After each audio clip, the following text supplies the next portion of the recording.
Orion X vous propose de découvrir cette semaine la performance de l'imagerie anténatale, des examens qui permettent d'établir un diagnostic précoce grâce au recours à l'échographie de dépistage, mais également aux techniques plus poussées comme l'IRM fœtal.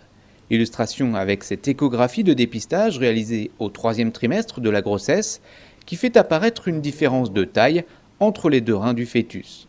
Image commentée par le docteur Éléonore Blondiot, radiologue à l'hôpital Armand-Trousseau. Effectivement, quand on regarde sur des coupes longitudinales des deux reins, on voit que leur taille est différente. 38 mm pour le rein droit, c'est une taille normale à ce terme de la grossesse, à 34 semaines, tandis que 47 mm, c'est trop gros, donc on a une néphromégalie du côté gauche.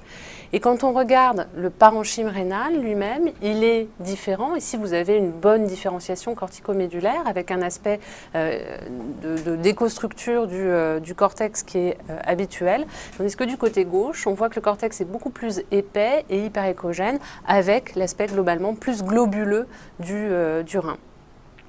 Quand on regarde de façon plus attentive le rein gauche, on voyait également au niveau du pôle inférieur une petite calcification. On a réalisé également un Doppler des vaisseaux rénaux et quand on regarde en intraparenchymateux, on se rend compte que les indices de résistance vasculaire intraparenchymateux ici dans le rein gauche sont plus élevés que dans le rein droit.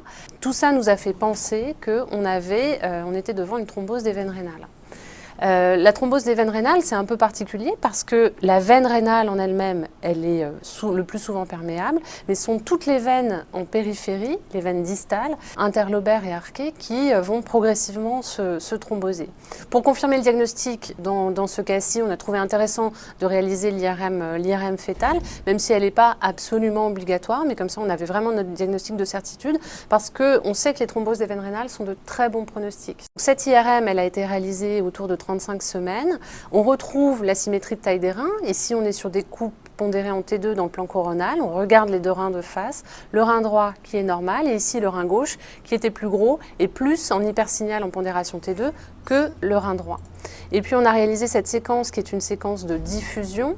On a ici les deux reins, vous voyez, avec le HIL qui ici est noir, et puis toutes ces anomalies de perfusion du parenchyme rénal du côté gauche. On avait vraiment notre diagnostic de certitude.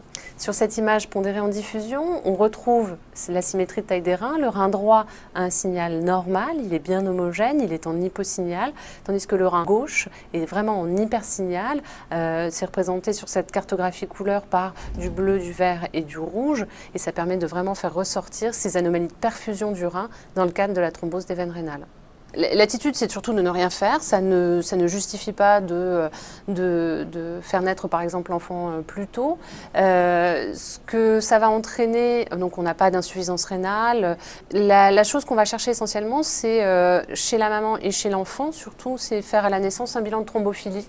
Et puis, bien penser à faire l'échographie rénale à la naissance. Et donc, c'est ce qu'on a fait chez cette petite fille quand elle est née. Et voici l'échographie de la petite fille qui est née à terme et qui allait très bien. Ici, vous avez le rein gauche et vous voyez, on retrouve, même si maintenant c'est beaucoup plus précis puisque la petite fille est née, ce rein qui était un petit peu plus gros, l'aspect échogène du cortex rénal, les microcalcifications. Alors les toutes petites calcifications, on ne les voyait pas sur l'échographie anténatale.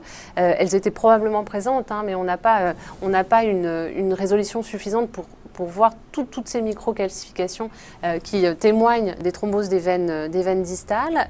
On voit aussi des microcalcifications ici des veines interlobaires et qui vont monter comme ça, hop, au-dessus des pyramides, donc dans les veines arquées. Vous voyez toutes ces microcalcifications. Et les Dopplers, en fait, ce qu'ils vont mettre en évidence, ce sont des indices qui ont parfaitement récupéré. Pourquoi est-ce que ça a parfaitement récupéré? Parce qu'il y a toute une circulation veineuse de suppléance qui va se mettre en place dans ce rein et qui va permettre en fait que la vascularisation soit normale. C'est la fin de cette émission. Merci de votre attention. Orion X vous donne rendez-vous le mois prochain pour découvrir un nouveau cas clinique.